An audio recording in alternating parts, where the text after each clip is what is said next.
Hello, my name's Ellie Hutchinson and I am a freelancer working on issues around gender-based violence, children and young people, tech abuse, self-care and well-being, and kind of all-round freelance feminist. So I'm really excited to be able to share with you today this presentation on self-care and imagining change.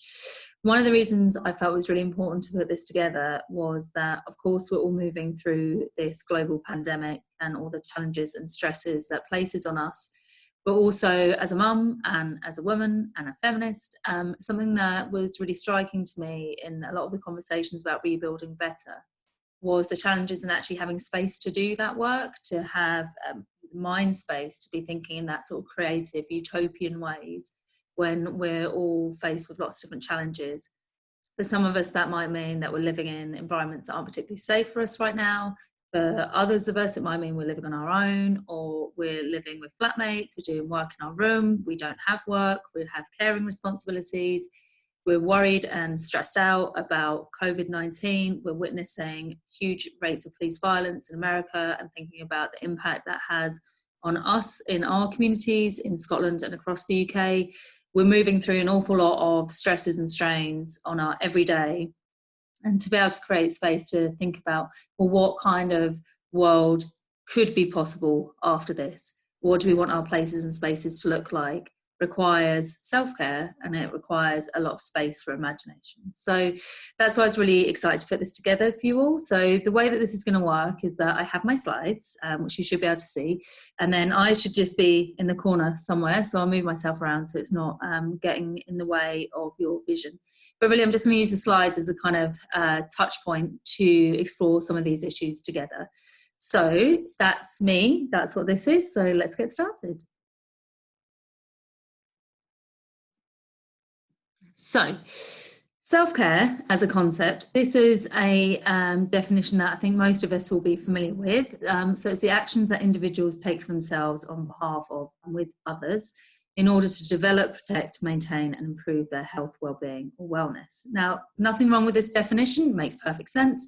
It's very much focused on our individual behaviours and how we can take responsibility for looking after ourselves, which is great. Yep, perfect, good start for self-care. However, my preferred definition is this, which comes from Frida, which talks about self-care as being the self-care and security of you and your organisation as a political strategy and tool to ensure the sustainability of the feminist movement and our personal resilience. And what I think is particularly interesting about this is that I'm doing another project looking at self-care practices for gender-based violence workers, and some of the barriers that a lot of people doing that work face is this kind of the carrying of activism. If I don't do this, no one else is going to do. I need to do this all the time. And the sense that there's this kind of archetypal perfect activist or this perfect ideology that you have to kind of follow, which doesn't give space for people just to be nuanced and human and hypocritical and complicated and all those things that we are, that sometimes we're tired, we're not going to be on our A game, we're always learning and evolving. But this idea that this kind of perfect activist exists, I should be this perfect activist, and if I can't be, then I'm failing the movement. And then within that, this idea that you need to be giving yourself over to the movement, because I think a lot of activists are also carrying that kind of personal pressure, along with the acknowledgement that a lot of other people are facing worse challenges than them. So people are carrying these two very sort of heavy notions about how they should behave and about their worth in self-care. So self-care from a feminist perspective and from an activist perspective is often the last thing on people's priority list. It's kind of, I'll get round to doing it when I can. I need to be always in sort of help mode and activist mode, rather than thinking, well, what do I need to do to kind of attend to myself and to nurture myself, which is no good for people as individuals, but it's also no good for the movement, because that's why we see lots of like burnout and lots of struggles for people to sustain movements. Rather than to sort of pass the baton. And I saw a thing going around on Facebook or Twitter, and it was a quote saying about using the choir analogy when we're thinking about self-care, that the reason a choir can seem to hold one perfect note is that actually people are able to drop in and out of that note, but it sounds like the choir's holding one perfect note. And I think that's just such a beautiful way of thinking about it. Like, we allow ourselves space and time to kind of cycle in and out of activism, because we know the movement is there and it's sustainable, and we're supporting each other to do that work. So I really like that quote, and this is the quote that we're going to be working with when we're talking about self-care and well-being. What we know as well is that self-care and health and well-being aren't about our individual resilience, or at least not only about our individual resilience. People who are experiencing oppression, discrimination, social isolation have poorer mental health. So we've seen this throughout pre-COVID, we see this now, that people who are facing a lot of pressure, discrimination within societies often have higher rates of anxiety, depression, self-harm. And some of that's about how our societies enable people's ability to nurture themselves, how our societies support people to express their identity authentically, their physical safety, their emotional safety, their mental safety, and their right to be their most authentic selves. And if you're living within a society that is kind of boxing you in and contorting you around a shape of how you should behave, then of course what we see then is kind of a mental health pushback on that around anxiety and depression. So it's really important to remember that self-care isn't just about your individual resilience, that self-care is in fact political. So this diagram here is my favourite diagram, which as a prevention nerd, everyone has a favourite diagram. So I have no shame in that. So, and this is called the SocioEconomical spectrum. And so what this is about is looking at across the spectrum how the individual and the social and cultural aspects of our lives fit together. So in the centre there, that smallest circle is the individual. And then surrounding the individual, we have our communities. Surrounding our communities, we have the institutions we're part of. And surrounding those, we have the social, cultural structures that we're part of. And this is why it's really important to think about self-care in these terms, because when we think about the individual level, the starting point, you can have as many bubble baths as you like, but if you're living within a structure where your ethnic identity means that you are physically at risk, these bubble baths are only sort of, they're not, they're minimal self-care, because what we're looking at is a whole system around you that is preventing you from taking care of yourself, and a whole system around you that's preventing you to feel nurtured and be nurtured. So we really have to understand self-care as political. However, saying that, I am going to start this section by looking at individual acts of self-care, because this is also something that we don't prioritise. I'm having lots of conversations with gender-based violence workers at the moment about their ability to look after themselves. And a lot of people are saying, I'm very good at telling survivors what techniques they can maybe think of, but in terms of me prioritising it, it's a different story. And I think that's replicated across lots of different work that we do. And it's particularly replicated for women. And I think there's something there, thinking again about that political aspect of it, women as kind of caregivers and helpers rather than women as care getters. So it's really important to find ways of self-care that really work for us as well. So I asked a few people when I was putting this together of what self-care means to them. And it kind of ranged from a whole bunch of different things like yoga, meditation, singing really loudly, having a disco in your kitchen, all these different acts. So they're really, really important to think about, like, what can we do in the now to help manage and move through stressful situations, or just to kind of build up our toolbox of looking after ourselves. And this, I think, I'm just going to move myself. There we go, so you can see it. So when we're talking about self-care, are we talking about self-care, or are we talking about self-soothe? And this is because self-care isn't always fun to start with. And the reason that I've put that in is because sometimes I think when we are kind of sold this idea of self-care and wellness, it's very, first of all, we're sold it, it's very much about what we can buy. But it's also about, is there a short-termism to that?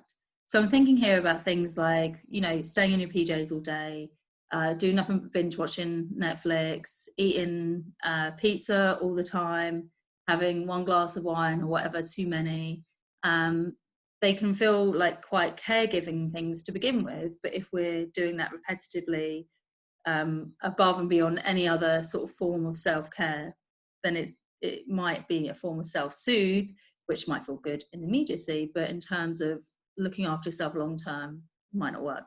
So the reason I said that self-care isn't always fun, I've pinched this from Yoga with Adrian, who, if anyone is into yoga and likes doing at-home practice, highly recommend. And there's one of her practices, she talks about that it's shifting from this notion that we're taking something away from ourselves. So if you think, I need to go to bed early, oh God, I've got, that's rubbish because I really want to stay up late and just binge watch loads of stuff.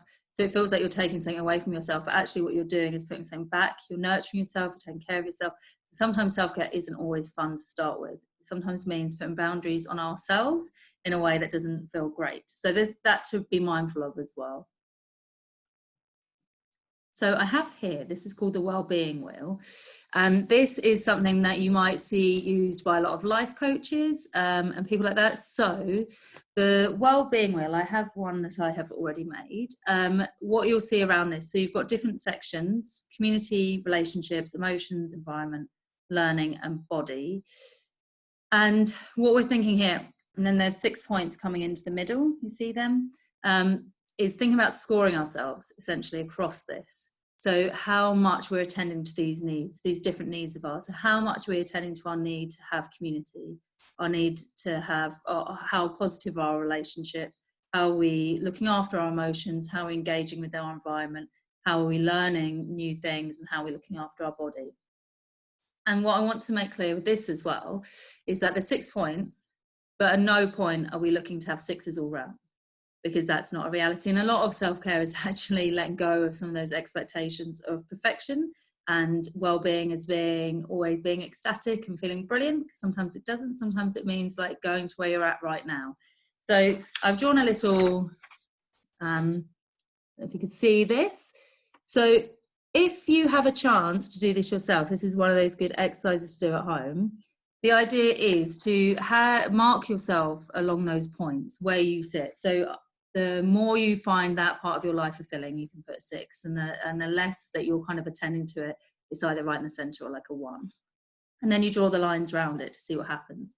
And the idea is just to see if you've got a wheel, not how big your wheel is, but to see if you've got a wheel. So my kind of drafty one here, if you can see. So where I'm coming in here, I would look at what can I do in this section to pull it out a bit so that it's more of a circle rather than kind of wonky wheel there. So that's something you can do to start with when you're thinking about your self-care. How am I attending to all these different parts of myself? Because we all need to kind of attend to these different bits, but being mindful of, we're not looking at 6s, we're not looking at a perfect circle all round. It's also thinking about what's okay right now. So while we're kind of still I'm recording this kind of during phase 1, sort of coming out of lockdown. I'm doing it in my living room. I'm doing it while my children are briefly out the house. So what can I realistically attend to there? Like in terms of like space, environment, community, probably not very high right now. But what feels comfortable for me, and how can I extend that a wee bit? So it's really thinking in those ways of thinking about like our holistic well-being, and not just the bits that kind of are easy or that we're familiar with. And then when we've kind of looked at that, we can begin to think about some of the stresses and barriers to self-care. So when I've done this exercise in person with people, kind of thinking about having post-its up on the wall of like, these are the things that make me stressed out. And these are the things that stop me looking after my self-care. So it's useful if you can find a way to map that yourself. So there's lots of exercises in here. I should have said it stuff. There's lots of exercises in here that you can take away and do after watching this pre-record. So we've got the stresses and barriers to self-care. So this might be, for example, the one thing that I like to do for my self-care is to go to bed early, but I feel like I have too much work to do. So then that might be, who do I need to talk to about sorting out my workload? What can I reallocate? And also, how can I rethink about work? Because I think sometimes we have this idea that we need to be just like moving all the time, and any sort of form of rest is a form of laziness. But actually rest is so vital to us not just in terms of our productivity, but in terms of our general enjoyment of life. So so it's thinking about stuff like that. So when you go away and have a think about the things that you enjoy doing after you've done your wellbeing wheel, things that you enjoy doing, what gets in your way of doing that? And what can we do right now? What can we do right now in this pandemic? How can we still find spaces to take care of ourselves and attend to our well-being when we are limited in our space and our freedoms? And the reason this is really important, and just kind of going back to what I said at the start of this, is it's about making space for imagination. So if anyone's involved in kind of change making or activism, or as a creative, what you'll need to have a lot of is imagination. You need to have a lot of space to think outside the box and to get to that point however you do, whether it's reading, looking out the window, napping, talking to people, these kind of things that move us away from being on that hamster wheel of doing, into sitting back and thinking and learning and reflecting. And I know for me, one of the difficulties that I found during lockdown was that as a trainer, I quite often was dotting about the country on trains, thinking about stuff. So I'd have like 3 hours to sit on a train to think. And there's something about a train journey that I think is so perfect for thinking, because no one needs you, no one wants you, you're just where you are, that's it, looking out the window. And so I really missed that, having a space just to sit and think, because being at home with my family, working in my bedroom, there's not really that space for imagination. So thinking about what can I do right now that can create that kind of similar vibe to space for imagination, and not feeling guilty about that as well. Not feeling guilty about putting time aside just to like stare out your window or go like on your walk and hug a tree or whatever it is that you need to do. And the reason this is so important is because we're at a real turning point, I feel, with what comes next after COVID. So there's lots of things that people have been interested in for a while around universal basic income, a 4-day working week, obviously a living wage, renting, housing as a human right, all of these kind of issues that now we're seeing post-COVID. Can we get to that point? Can we get to a point where we have much more cycle paths, where parks and green spaces in cities are much more accessible for people, where we value the work of frontline workers more? But to get there, we need to be able to think in that way and to put forward our ideas and to see it as like a relay race. So who in our community isn't able to do that work because they're busy coping and surviving? How can we make sure that their voices are heard and pass the baton on and give them space to drop out and to rest and heal and then come back into that conversation? So that's why a lot of this stuff that I'm talking about today is really about creating space for imagination, because creativity is such a big part of change making.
So that's just a wee video that I had put together for previous work around, just moving myself, sorry, for previous work around well-being, and really just to kind of highlight that thing of having, seeing it as a community approach. Well-being is about our communities, and it's much more than our own individual resilience.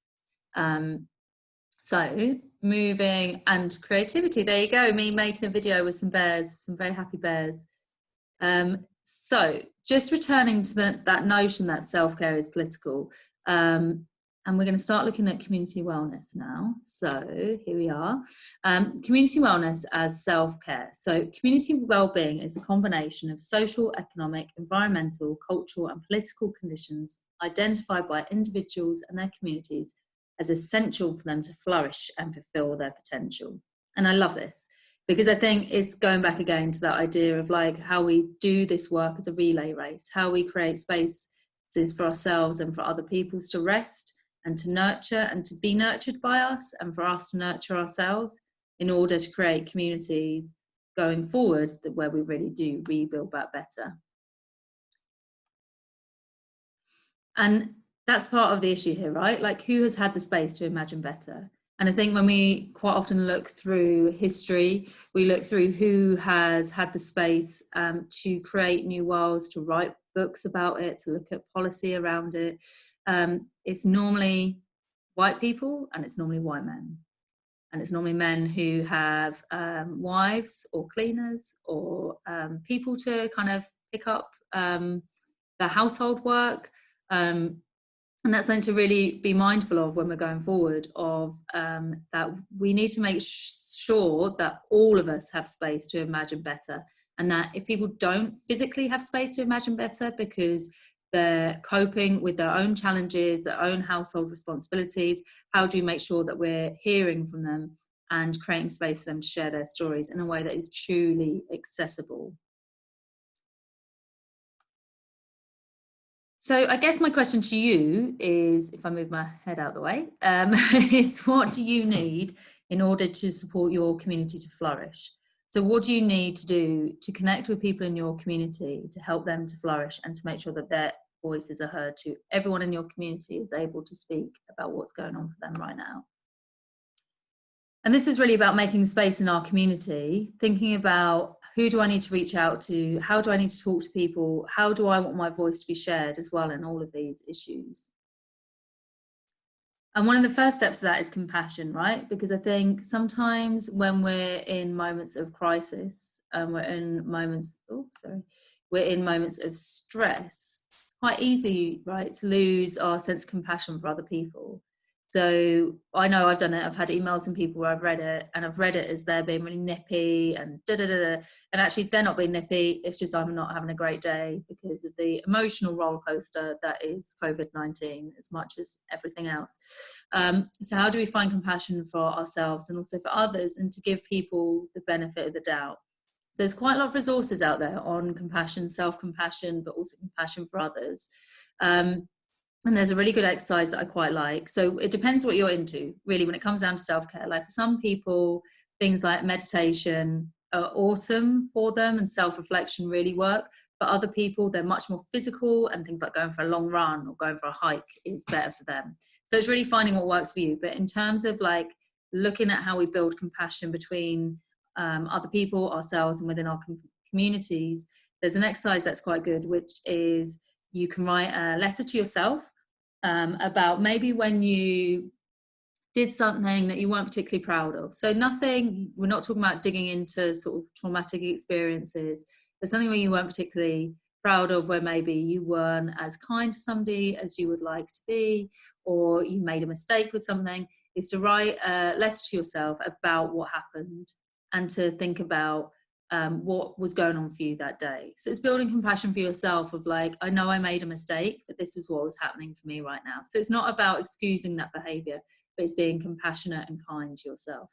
And then equally, you can also do the same thing for somebody that maybe you have tricky feelings towards or a difficult relationship towards, and to write a letter, not to post it, for yourself about a situation that found particularly tricky that you had with them, and then to look through what maybe was going on for them, what else is happening for them. And the thing is with that sort of practice, and it is a practice, is that it reminds you just to be kind to other people and to give other people the benefit of the doubt a little bit. Because I think sometimes when we lose our compassion for other people and we jump to the conclusion that they are maybe not doing something out of some kind of ulterior motive, we don't give people then the space to be themselves and to be their full human self, which is complex and nuanced and critical and all those lovely, wonderful things that we all are. So compassion is a really important step in attending to our own well-being, but also in the well-being of our community. So the second one is space. And this one is particularly problematic at the moment because we're not out very much. And also many of us, like myself, I'm in a 2-bedroom flat with 2 small children and a partner.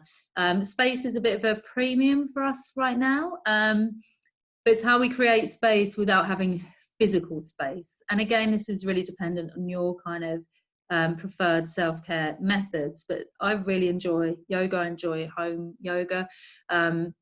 There's lots of great people you can find online who do it. My favorite is Adrian, Yoga with Adrian. And there's lots of exercises within that. And also I use an app called Calm, which is a meditation, sleep story, and some sort of stretchy bits to it as well, about space. And I found them really helpful in terms of like creating mental space, even if I don't have physical space. But even things like just having a stretch or standing tall, can really give you that sense of having a bit more space to spread out your mind and your body and sort of move without touching other people. But also, obviously, it's so important for us to be making sure, if we can, that we're engaging with the outside world, that we're going for walks when we can, if we can, and that we're finding places where we can just stretch out. And I remember when we were just in lockdown, I think, we went for a walk, me and my children and my partner, to the crags, and my kids decided they wanted to charge running down a hill. It was amazing. It was great. It was one of the best bits of self-care I think I've ever done, just running down a hill, shout and charge, because it was about that sense of space. So it's finding ways to create that spaciousness, even if we don't have that physical space right now. But it's just being mindful, like these are some of the bits that we all need for our own well-being, but also for our community's well-being as well. How do we create space? How do we move in areas where we don't have much physical or mental space? And how do we create that? So the next thing is touch. So this is another element of self-care and community wellness that I think is sometimes not really attended to too much. I think particularly around what we're living through around touch is very different for different people. So if you're living with small children, like you're maybe being touched too much because they like cuddles. If you're living on your own, or not in the same household as a partner, or you're not having sex with anyone, there's maybe not enough touch. So it's figuring out the balance of touch and also physical touch. And because now we're going to be starting to see our friends and family as I'm recording this, and not being able to touch those people that we love that we've not seen for a long time. So it's how do we find ways to attend to that need in us, that very human need of touch. And there's lots of different ways. So when I was asking people about this, we've got things like, you can put a blanket around you. So doing kind of a yoga or meditation or grounding practice, and then putting a blanket around you, just that sort of weighted blanket. Lying down, putting a blanket around your waist, so it's kind of heavy there. Other things as well that people talk about is obviously masturbation. So I think sometimes as a self-care practice, that's not always talked about a lot, but I mean, it is part of self-care. So, go nuts with yourself. So touch is a massive part of self-care as well here. And rest. So this can mean anything. So I've got here a woman listening to some records, because rest is sometimes, especially in our culture, we really see rest as laziness. That there's something wrong with having a rest, having a nap. We don't have a culture of napping in this country, which is obscene, if you ask me. And thinking about rest doesn't necessarily mean having a sleep. It could mean just lying down, shutting your eyes for 10 minutes, putting on a record. It could mean having a long shower. It could mean just sitting still for a bit, even if it's, I think for a lot of people, finding that they can sit in their car, and now we're kind of shifting out of exercise only meaning walking constantly or running, having a sit somewhere, just to attend to this. So make sure in your daily kind of self-care practice, you're thinking, how am I resting? How am I recovering from what's going on? How am I attending to myself? How am I nurturing myself? And how can I check in with other people in my community to see if they're able to rest? What can I do to support a restful practice? There's a great person on social media called the Nap Ministry, and she's just fantastic. Podcasts, posts about thinking about rest as a form of resistance to white supremacy. And I think it's a really, really useful practice to be mindful of in terms of how rest and sleep have been particularly used in racist agendas as well. So thinking about that, about how we reclaim these things, about, women's work is never done as well, and allowing ourselves just the ability just to do nothing. I think it's great. Have a whisper, watch Millionaire Matchmaker. That's my favourite rest practice. Okay, and the next one is play, because I think this is really undermined, and it's something that I absolutely love. So play could be anything, like however you interpret that playfulness. So it could be to draw a rubbish picture, write a terrible poem, play some bad music. It could be playing charades. It could be doing the ubiquitous Zoom pub quiz, if everyone's been doing that. It could be dressing up. Whatever playfulness means to you. It could be running down a hill, shout and charge. But find those elements within your day that allow you to play and find joy and playfulness in amongst all these things, because there's something there about really attending to that inner child, and also your right to just be joyful. How do you find places to be joyful in amongst stress and strain and social challenges? How do we do that? How do we support each other to be playful? And I think that is such a key element. So buy yourself some Lego, Play-Doh, paints, whatever, and just play. Climb a tree. We've been building dens during lockdown with my kids, and it's been so much fun. So I highly recommend playfulness.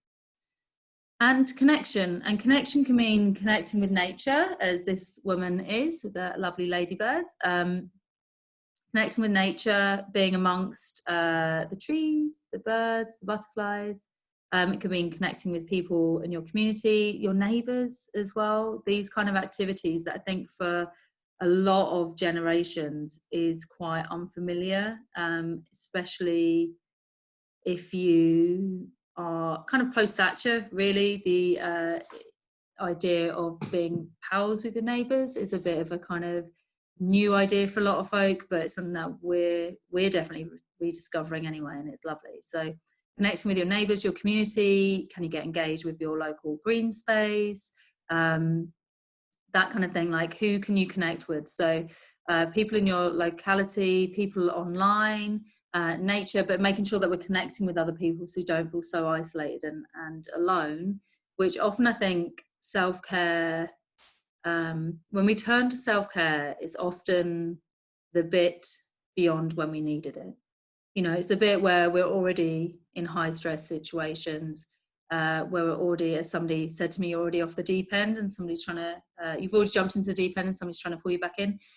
So self-care, a lot of it is about a daily practice. How do I get this into my life? And things like connecting with other people is such an essential part of that. So when we do all these things, we get to create space to imagine change to build back better.